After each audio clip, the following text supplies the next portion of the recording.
जय हिंद दोस्तों, रक्षित खन्ना के चैनल में आपका स्वागत है। दोस्तों कैसे हैं आप? उम्मीद करता हूं कि आप अच्छे होंगे। दोस्तों आज के इस वीडियो में मैं आपको दो नई जानकारियां दूंगा।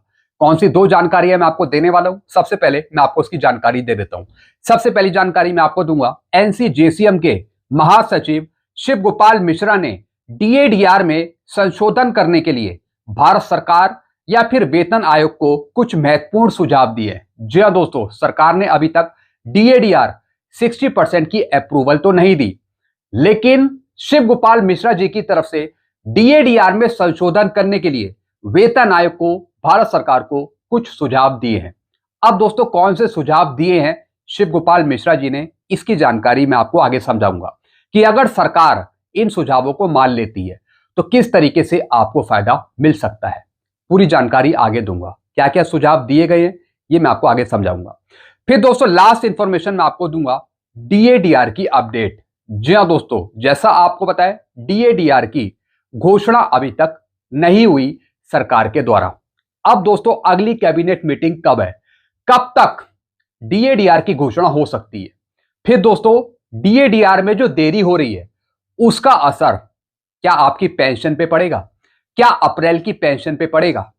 जैसे कि दोस्तों आप पीछे थंबनेल में देख रहे हैं, लिखा हुआ है आ गया अप्रैल की पेंशन का मैसेज। जी हां दोस्तों, सोशल मीडिया पे एक मैसेज वायरल हुआ है जिसमें अप्रैल की पेंशन का अपडेट दिया है कि अप्रैल की पेंशन आपको डीएडीआर 60% के साथ मिलेगी या फिर डीएडीआर 58% के साथ मिलेगी। जी हां दोस्तों, बहुत ही जबरदस्त मैसेज वायरल हुआ है जो मैं आपको आगे समझाना चाहूंगा। अप्रैल की पेंशन में डीएडीआर 60% मिलेगा, क्या पेंशन बढ़कर आएगी अप्रैल की, इसकी जानकारी मैं आपको दूंगा। डीएडीआर की घोषणा आखिर कब? आया जवाब। जी हां दोस्तों, सारी जानकारी मैं आपको दूंगा, डीएडीआर पे मैं आपको अपडेट दूंगा आगे। तो दोस्तों बस यही दो जानकारी हैं जो मैं आपको समझाऊंगा, इसलिए वीडियो को आप शुरू से लेकर आखिरी तक देखिएगा। जानकारियों में आगे बढ़ने से पहले एक छोटी सी अपील मैं आपसे करूंगा, और अपील है चैनल सब्सक्राइब की। देखने में आया काफी पेंशनर्स हैं, फैमिली पेंशनर्स हैं जो वीडियो तो देख रहे हैं, लेकिन अभी तक उनमें से कुछ पेंशनर्स ने चैनल को सब्सक्राइब नहीं किया। ऐसे कितने पेंशनर्स हैं? 37%, और कितनों ने किया है? 62%। तो मैं आपसे अपील कर रहा हूं, अगर आपने अभी तक चैनल को सब्सक्राइब नहीं किया तो फटाफट सबसे पहले चैनल को सब्सक्राइब कर लीजिए और इस परसेंटेज को आप 62% से बढ़ाकर 100% करिए, ताकि आपको सही जानकारियां, अच्छी जानकारियां, नई जानकारियां, एडवांस जानकारियां आपको तुरंत मिल पाए। चैनल सब्सक्राइब करने के आपको एक भी पैसे नहीं देने, सब कुछ आपके लिए फ्री में है। तो चैनल को तो सब्सक्राइब कर लीजिए, वीडियो को शेयर कर दीजिएगा, लाइक कर दीजिएगा और हाइप भी कर दीजिएगा। चलते हैं दोस्तों, जानकारियों में आगे बढ़ते हैं। सबसे पहले दोस्तों मैं आपको जानकारी दूंगा, और दोस्तों ये जानकारी है एनसीजेसीएम के महासचिव शिव गोपाल मिश्रा ने डीएडीआर में संशोधन करने के लिए भारत सरकार या फिर वेतन आयोग को कुछ महत्वपूर्ण सुझाव दिए हैं। जी हां दोस्तों मैं आपको शिव गोपाल मिश्रा जी का एक मैसेज दिखा रहा हूं। जैसा आपको पता है शिव गोपाल मिश्रा जी ने हाल ही में 51 पेज का मेमोरेंडम भेजा है 8CPC पर, सीधा वेतन आयोग को। तो दोस्तों उसी 51 पेज में से एक सबसे इंपॉर्टेंट मांग थी डीएनएस अलाउंस की या फिर डीएनएस रिलीफ की। जी हां दोस्तों, डीएडीआर में सरकार संशोधन करे 8CPC में, महंगाई के हिसाब से आपका डीएडीआर बढ़ाया जाए, वो भी 6 महीने में। अब दोस्तों शिव गोपाल मिश्रा जी ने यहां पर 3 डिमांड करी है।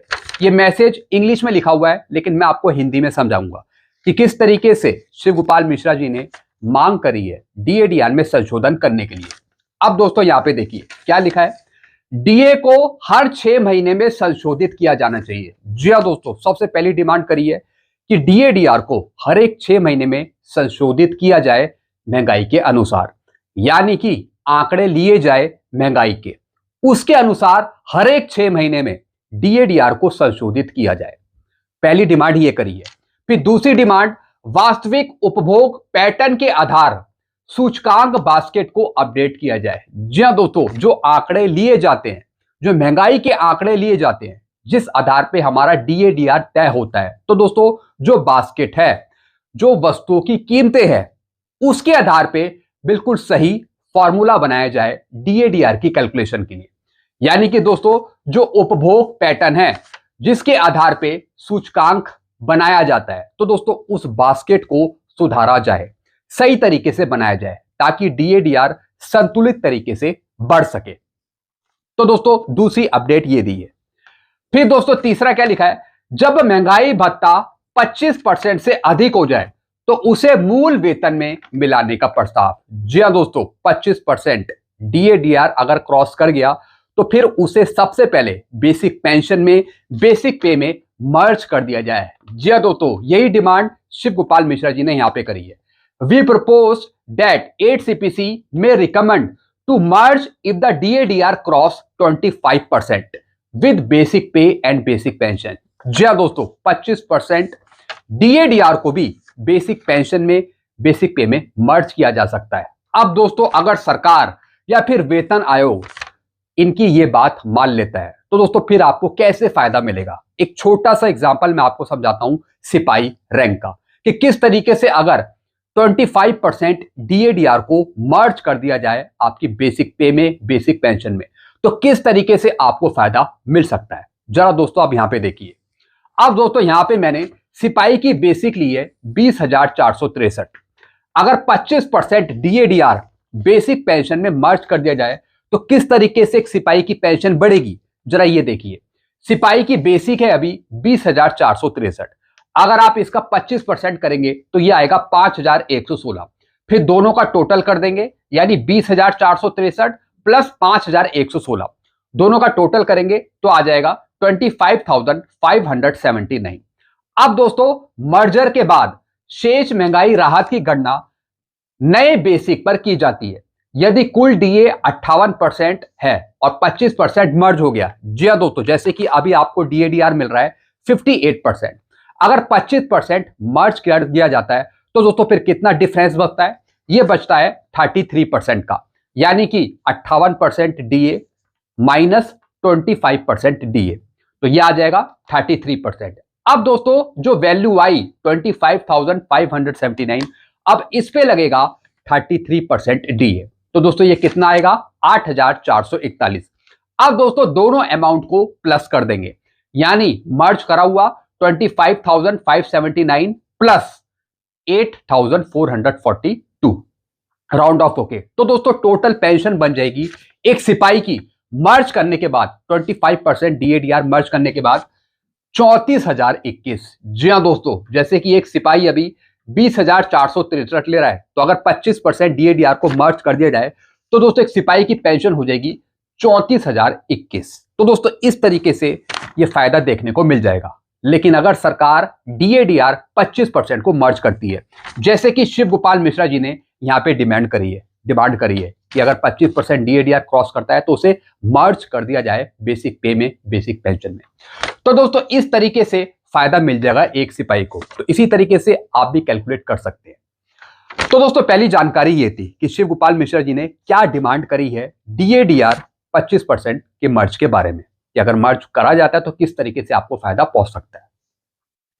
चलते हैं दोस्तों अगली जानकारी की तरफ। अब दोस्तों अगली जानकारी मैं आपको दूंगा डीएडीआर की घोषणा में देरी। जी हां दोस्तों जैसा आपको पता है 15 तारीख को मीटिंग थी कैबिनेट की, लेकिन दोस्तों वो मीटिंग नहीं हो पाई। जी हां दोस्तों, मैंने आपको जानकारी दी थी कि बुधवार को 15 अप्रैल को मीटिंग होगी कैबिनेट की और उसमें आपका डीएडीआर अप्रूव हो सकता है 60%, लेकिन दोस्तों सरकार की तरफ से, यूनियन कैबिनेट की तरफ से मीटिंग नहीं करी गई 15 तारीख को।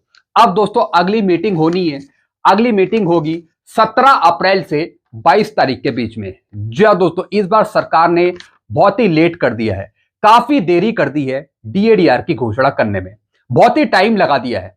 अब तक दोस्तों घोषणा हो जानी चाहिए थी घोषणा, लेकिन सरकार ने नहीं करी। तो दोस्तों 15 तारीख को जो मीटिंग होनी थी वो मीटिंग नहीं हुई। अब अगली मीटिंग होनी है 17 अप्रैल से 22 तारीख के बीच में, और हम उम्मीद कर सकते हैं कि अब फाइनल सरकार डीएडीआर 60% की घोषणा कर दे, क्योंकि अब काफी टाइम हो चुका है, काफी लेट हो चुका है। और दोस्तों ये जो देरी हो रही है, अब इसका असर कर्मचारियों पे, पेंशनर्स पे पड़ रहा है। जी हां दोस्तों, अब कर्मचारी पेंशनर्स नाराज है, साथ ही साथ दोस्तों धरना प्रदर्शन की चेतावनी दे रहे हैं कि अब हम धरना प्रदर्शन करेंगे अगर सरकार डीएडीआर की घोषणा नहीं करती या फिर लेट लतीफी करती है। क्योंकि अब पेंशनर्स कर्मचारी संगठन परेशान हो गए हैं। ऐसे दोस्तों कर्मचारी संगठन के लीडर है डॉक्टर मनजीत सिंह पटेल।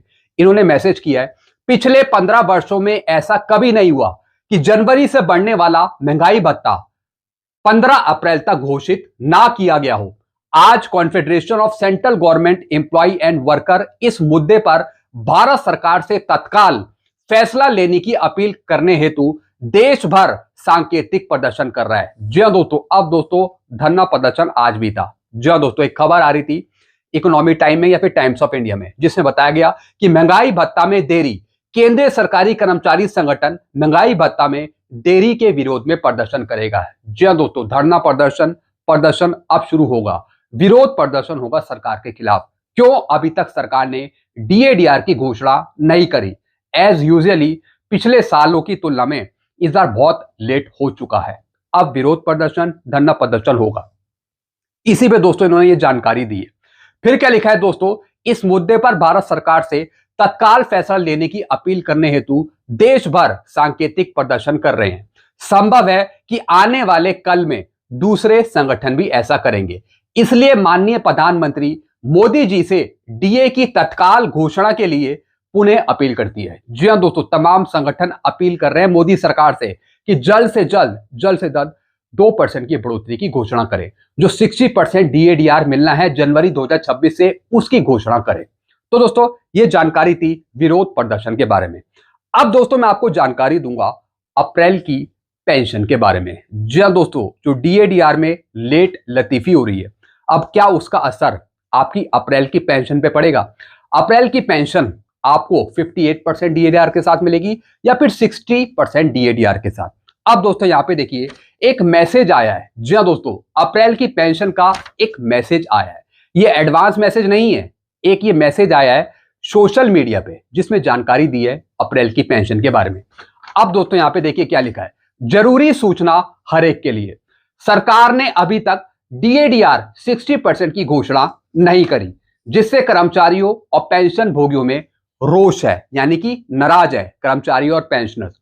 अप्रैल की पेंशन 20 तारीख के बाद प्रोसेस कर दी जाएगी। जैसा आपको बताया, इस वर्ष की पेंशन प्रोसेस कर दी जाती है 20 तारीख के बाद, तो ऐसी अप्रैल की पेंशन प्रोसेस कर दी जाएगी 20 तारीख के बाद, और मैसेज भी मिलेगा 20 तारीख के बाद। जैसा आपको बताया, एडवांस मैसेज आपको दिया जाता है हर एक महीने की 20 तारीख के बाद, उस महीने की पेंशन का।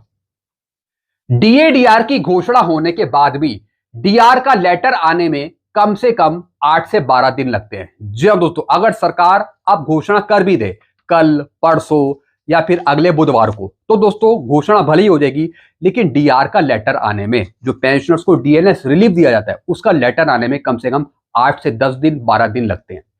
फिर क्या लिखा है, इस वजह से पेंशन अप्रैल की 30 अप्रैल को क्रेडिट करी जाएगी, लेकिन डीएडीआर 58% के साथ। जी हां दोस्तों, अगर घोषणा कर भी देती है सरकार और लेटर 10 से 12 दिन में आ भी जाता है, तो दोस्तों फिर आपको 60% डीएडीआर अप्रैल की पेंशन पे नहीं मिल पाएगा, क्योंकि काफी देरी हो चुकी होगी। क्योंकि दोस्तों जो अप्रैल की पेंशन है वो बहुत पहले ही प्रोसेस कर दी जाएगी इस वर्ष के द्वारा। तो दोस्तों यहाँ पे कहीं ना कहीं सरकार ने काफी लेट कर दिया है, काफी देरी कर दी है। तो इस वजह से दोस्तों जो संभावनाएं जताई जा रही हैं कि अप्रैल की पेंशन आपको फिर से 58% डीएडीआर के साथ मिल सकती है, जैसे कि आपको पिछले महीने की मिली या फिर उससे पिछले महीने की मिली। इससे पिछले महीने की जो आपको पेंशन मिली है मार्च की या फिर फरवरी की, तो वही पेंशन आपको अप्रैल की पेंशन में देखने को मिलेगी। यानी 58% डीएडीआर आपकी अप्रैल की पेंशन में देखने को मिलेगा। डीए 60% की घोषणा के बाद और लेटर आने के बाद एरियर 4 महीने का बनेगा, जो कहीं ना कहीं मई में देखने को मिलेगा। जी हां दोस्तों, अब दोस्तों आपका जो एरियर है 2% की बढ़ोतरी का, वो अब 3 महीने का नहीं 4 महीने का आपको मिल सकता है, वो भी अगले महीने मई में। क्योंकि दोस्तों सरकार ने अभी तक डीएडीआर की घोषणा नहीं करी।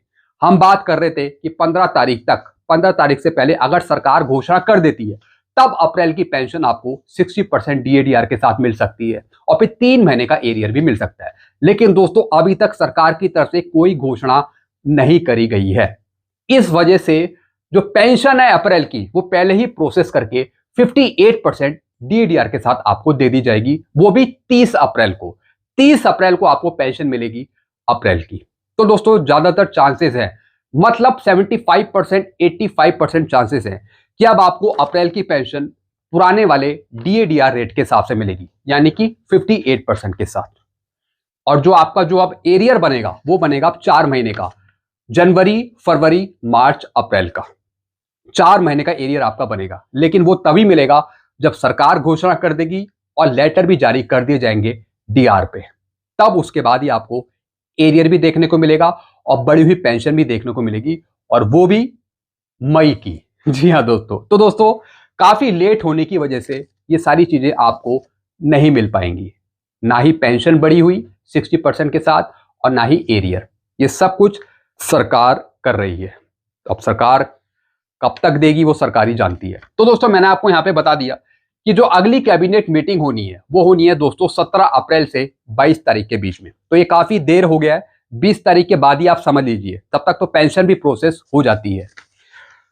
तो दोस्तों ये कुछ जानकारियां थी जो मैंने आपको दी है। बाकी आपके अपने विचार क्या हैं, आपके अपने सुझाव क्या हैं, आप नीचे कमेंट कर सकते हैं। ऐसी जानकारियां, ऐसी अपडेट आपको लगातार मिलती रहेंगी। तो सारी जानकारी आप पाने के लिए आप चैनल से जुड़ सकते हैं, और चैनल को सब्सक्राइब करना मत भूलिएगा। चैनल का नाम है रक्षित खन्ना, और वीडियो को शेयर कर दीजिएगा और हाइप भी कर दीजिएगा। Thank you so much.